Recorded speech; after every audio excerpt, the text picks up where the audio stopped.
Bonsoir et bienvenue dans cette nouvelle édition de l'Info Soirée. Nous sommes le lundi 6 mars. Voici les titres.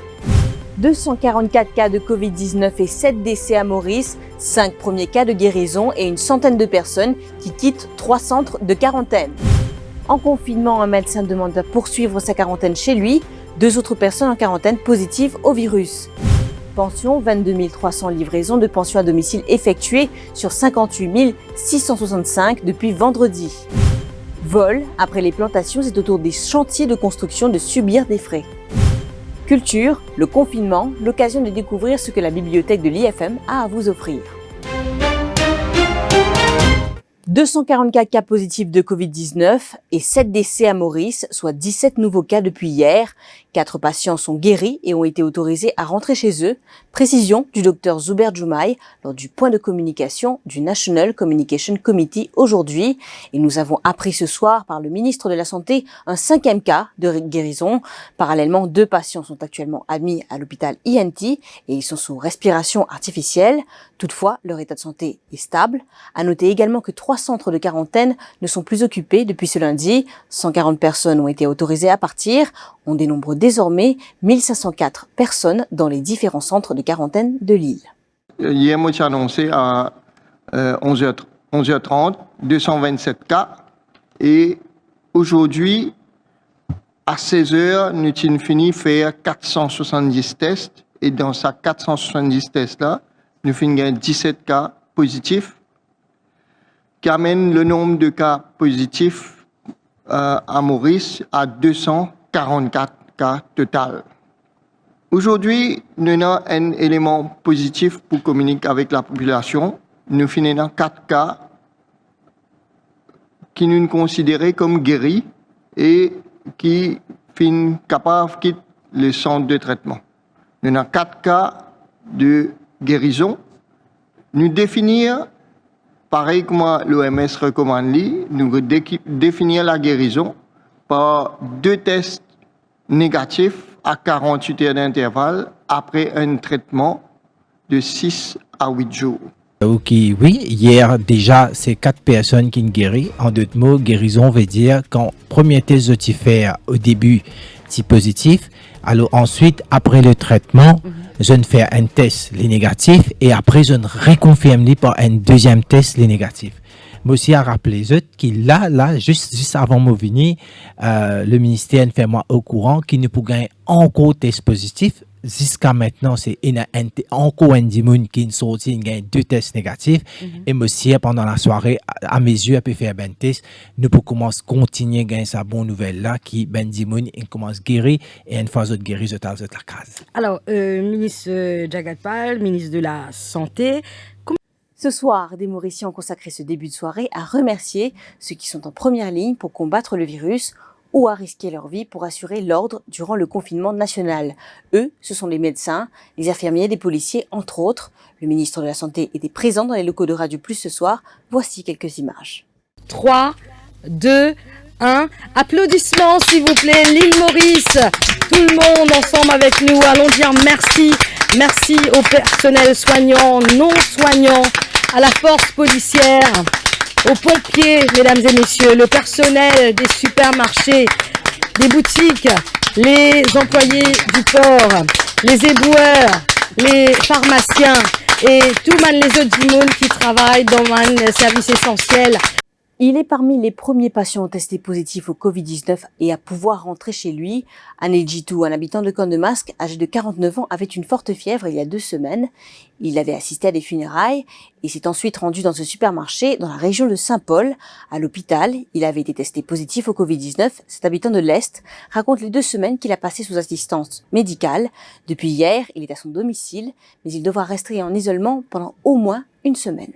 Des semaines de cela, je suis allé dans l'amour, Saint-Paul. Suite à ça, je passe par un supermarché. Et après, quand je viens à la case, je commence à gagner la fièvre. Des 3 jours, je prends un médicament à la maison. Je trouve l'IPAP est passé. Là, je rapporte moi-même à l'hôpital plus près. Je fais un extrait. Après, je trouve qu'ils ont admis moi. Un jour après, je confirme qu'il m'a Covid positif. Le premier jour, il n'est pas si facile. Moi, j'ai la fièvre qui peut monter des descendre bien fort. Et moi, j'ai un petit problème d'expiration, il n'est pas si facile pour moi de respirer. Sur passé, les 3 jours après, je trouve moi un peu normal. Moi, j'ai assez faible même, mais c'est mon patinage, ça compte ici là. Après une semaine passée, le médecin, il regarde nous avec l'amélioration qui est là. Nous pouvons undergo 2 exit tests pour moi, avec certains encore, c'est négatif. Monsieur Ditou, comment ça passé quand vous fin connaît qui ou positif et que vous en lili l'hôpital ou payez un ban soin? Quel état d'esprit c'était là? Commencement comme analysement positif, je pense qu'il peut passer dans le monde entier. Je pense la quantité du monde qui peut mourir. En même temps, je pense it's not a big deal. Si moi me faux dans moi-même et si bon Dieu ou l'est, moi pour sortir là-dedans. Donc ça l'état l'esprit de positivité là, vraiment il me donne moi grand courage pour me capable de combattre ça. Donc, faire social distancing, reste la case, plus ou reste la case, plus ou protège ou famille et la population générale. En fait, mon vin la case, mon confinement, isolation, mais la famille, mon garde mon distance, mon péco juste par téléphone. Tout ça, du monde de toute religion qui est priée pour moi, ça, une porte souffrir. C'est un malade qui est capable de guérir ou bien fort dans le moral et ça peut être. Le docteur Mohamed Salim Pirali réclame le droit de rester en confinement chez lui. Après la quatorzaine passée à l'hôtel d'Ambre, ce médecin devait rentrer chez lui, sauf qu'en cours de route, 2 personnes de son centre de quarantaine ont été testées positives. Il préfère continuer l'isolement chez lui avec ses proches qui sont également en quarantaine. Donc ceux qui sont testés positifs doivent être traités et ceux qui sont testés négatifs, éventuellement, au mieux les garder en confinement chez eux. Et non pas, encore une fois, emprisonnés et ne pas avoir d'informations sur quand est-ce qu'on va sortir, si on va sortir, et qui est-ce qui décide de ce confinement. Pour l'instant, nous n'avons pas de réponse. Ensuite, donc, quelles sont les conséquences de ces quarantaines? C'est qu'on oublie qu'il y a d'autres maladies, les maladies chroniques. Je reçois des centaines d'appels depuis le début du confinement de personnes le plus souvent angoissées, mais des gens qui ont des maladies chroniques. Ici, en quarantaine, il y a des gens qui ont des maladies chroniques. Voilà, donc ce confinement commence à peser psychologiquement et également médicalement sur beaucoup de gens qui sont confinés ici. Surtout de ne pas savoir quand est-ce qu'ils vont sortir. Et ça, c'est le pire qu'on puisse dire à n'importe quel prisonnier. Écoutez, vous êtes peut-être coupable, on va vous mettre en prison et dans quelques temps, on va vous faire votre jugement. Et éventuellement, si vous êtes jugé non coupable, mais que votre voisin est coupable, vous allez rester un nombre indéfini de jours. Cela est très discutable et c'est pour ça que nous appelons aux autorités compétentes de faire le travail, d'autant plus qu'il y a un traitement. Ce traitement doit être fait pour ceux qui sont positifs, ceux qui sont négatifs, qu'ils restent en confinement chez eux, et que si jamais ils devaient se révéler positifs, qu'ils soient traités. C'est aussi simple que ça. Voilà, merci. Nous retrouvons après cette courte page de pub. Pour ou bien-être et pour prothèse ou famille, c'est nous recommandons reste la case. Respectez l'hygiène avant tout. À nous combattre Covid-19. C'est nous et que ce savoir-faire local depuis 50 ans pour continuer travail pour l'hygiène et pour bien-être nos pays. Ensemble, à nous protéger nous l'île Maurice. Reste la case.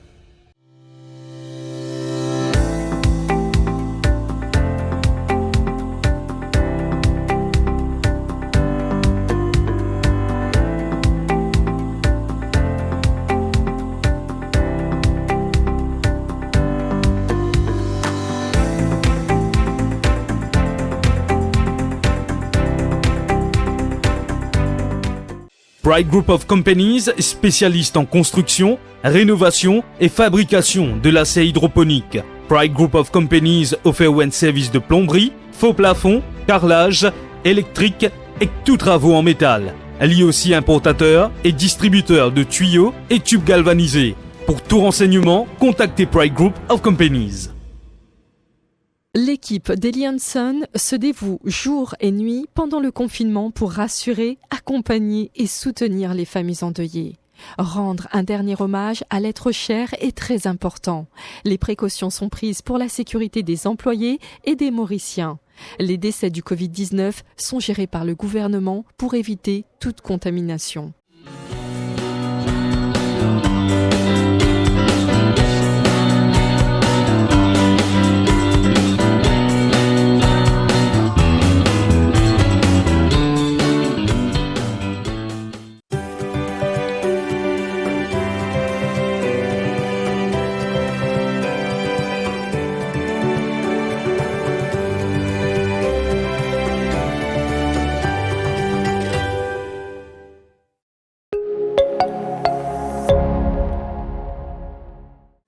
« 3000 vaccins déjà effectués depuis ce matin. La campagne de vaccination à domicile contre la grippe saisonnière a, vous le savez, débuté aujourd'hui. Elle se fait par région et est destinée aux personnes âgées. Pour ce faire, des caravanes mobiles du ministère de la Santé sillonnent les 9 districts du pays. Mais attention, ce vaccin ne lutte pas contre le nouveau coronavirus. Nous rentrons en contact avec les membres de Senior Citizen Association, les Community Health Leaders dans l'endroit, les forces vives dans l'endroit, et les motivateurs de nos départements NCD and Health Promotion Unit. Ça va là, vers la population, dans l'endroit, et on informe eux qui est une caravane qui peut passer dans l'endroit. Et nous prenons toutes les dispositions pour nous, le personnel et les personnes, comme ça nous faire le vaccin dans la meilleure façon possible. Nous devons bien précis, nous devons comprendre bien que nous ne pouvons pas faire vaccin contre le coronavirus. Le coronavirus, c'est une affaire complètement différente. Nous pouvons faire vaccin contre l'influenza, contre flux saisonnière. Alors, comme nous tous nous connaissons, quand l'hiver vient, beaucoup de vieux du monde, du monde à risque, du monde qui ont une immunité faible, qui n'a pas de diabète, tension, tout le monde a fait là. Alors, c'est une tendance à gagner l'influenza. On a poussé les rhumes, la fièvre, qui nous habituent à gagner tout le temps. Et ce vaccin-là, c'est contre cette maladie. 22 300 paiements de pension à domicile ont été effectués depuis vendredi, ce qui représente moins de la moitié des 58 665 bénéficiaires. Cela concerne les invalides, les veuves, les orphelins ainsi que les personnes âgées. L'exercice de distribution se fait en collaboration avec la force policière et devrait durer encore quelques jours. Une opération supervisée par le ministère des TIC qui gère le service de la Poste. Pour cet exercice de distribution, plus de 900 fonctionnaires sont mobilisés dans les 83 bureaux de poste du pays. Le ministre Deepak Balgobin assure que tout est fait pour que les bénéficiaires reçoivent leur dû. À ce jour, l'information qu'il m'a fait recevoir depuis la poste midi aujourd'hui, les presque 22 300 bénéficiaires qui finissent recevoir autres pensions, la case par la case, l'endroit par l'endroit. Et ça, l'exercice là, m'a fait tout rappel. Il commençait vendredi et fin même continuer pendant le week-end, samedi, dimanche, pour qu'il nous assurer que tout le monde recevra toute l'argent de la case et ban officier la poste avec la collaboration la police qui est au terrain qui peut continuer ce travail là et moi aussi certain qui dans les jours à venir là nous pourrons aussi compléter les 58 665 bénéficiaires pension. Paul Béranger réclame plus de transparence autour des annonces du gouvernement pendant cette période de confinement. Il part du Wage Assistance Scheme, du Self-Employed Assistance Scheme et la distribution des food packs. Le leader du MMM a posté une vidéo sur sa page Facebook ce lundi concernant les 2 premières annonces. Paul Béranger s'interroge sur ce qu'il adviendra du mois d'avril. Il rappelle que ces mesures ont été annoncées uniquement pour le mois de mars, alors que le gouvernement britannique paie lui 80% des salaires pour au moins 3 mois. Dans le cas Wage Assistance Scheme, le gouvernement a annoncé qu'il pour le mois de mars, il peut payer à travers Mauritius Revenue Authority, MRA, et à chaque entreprise, 15 jours salaire de base. Pas connu qui peut arriver pour le mois avril et après. En Grande-Bretagne, le gouvernement peut payer 80% salaire d'un employé à cause confinement, lockdown. Ce qui nous besoin connaître, c'est combien d'entreprises fin bénéficier et combien ça fin coûter. Et nous besoin aussi connaître combien d'entreprises fin disqualifiées par le gouvernement. Dans le cas Self-Employment Assistance Scheme, le gouvernement fin annoncé qu'à travers MRA toujours, les pour payer à chaque self-employed du monde, y compris maçon, plombier, coiffeur, artiste, etc. Les pour payer 5100 roupies pour la période 16 mars 2020 au 15 avril 2020. Pas connaît qui peut arriver après le 15 avril. Pas connaît l'eau qui base peut payer seulement 5100 roupies, c'est-à-dire un demi-mois salaire minimum national. Et le gouvernement y a marre, besoin non seulement dire combien d'imoun pour gagner sa 5100 roupies là, mais combien d'imoun, mais s'il y a tout, combien fin disqualifié par le gouvernement et un mari. Après les plantations, c'est au tour des chantiers de construction de recevoir la visite de cambrioleurs. Une dizaine de cas ont été rapportés à la police depuis l'entrée en vigueur du couvre-feu. Pochettes de ciment, barres de fer et d'autres matériaux de construction ont été emportés. À Petite-Rivière, vendredi dernier, 2 suspects ont été pris en flagrant délit de vol sur un chantier. Les détails avec Shezad Jadou. Le dernier cas en date remonte à vendredi dernier à Petite-Rivière. 2 suspects âgés de 28 et 32 ans ont été surpris en pleine journée transportant des briques dans une brouette. Une scène qui a été filmée par des habitants qui ont ensuite alerté la police. Sur place, les 2 hommes ont indiqué aux policiers le chantier où ils ont dérobé ces matériaux de construction. La veille, soit jeudi dernier, 281 barres de fer de construction d'une valeur de 60 000 roupies ont été emportées à Goodlands. 2 suspects ont été arrêtés et une partie du butin a été récupérée. À Quartier Militaire, il y a une semaine, 315 pièces de carreaux céramiques et des appareils sanitaires évalués à 60 000 roupies ont été volés d'une maison en construction. Et à Poste de Flac, 25 pochettes de ciment ont été volées d'une maison en construction le 26 mars dernier. Le nombre de cas pourrait connaître une hausse dans les jours à venir, car bon nombre de propriétaires ne peuvent se rendre sur leur chantier de construction avec le couvre-feu en vigueur. Parlons de culture et de divertissement maintenant pour combattre l'ennui durant le confinement. Essayez le projet Par la fenêtre lancé par les employés de l'Institut français de Maurice. Leur équipe diffuse sur Facebook une sélection de ressources pour continuer à se cultiver, s'évader, s'émouvoir à la maison. Parmi ces ressources, on retrouve celles liées au cinéma, aux conférences, aux expositions, au théâtre et à la danse. Vous êtes priés de vous inscrire à leur lettre d'information ou leur carnet culturel spécial confinement. À savoir que la Culture Tech, soit la grande bibliothèque numérique francophone, sera accessible jusqu'au 30 mai. Ce qui nous amène à la fin de cette édition de l'Info Soirée. Merci de l'avoir suivi. Bonne soirée. L'info en continu sur le www.defimedia.info.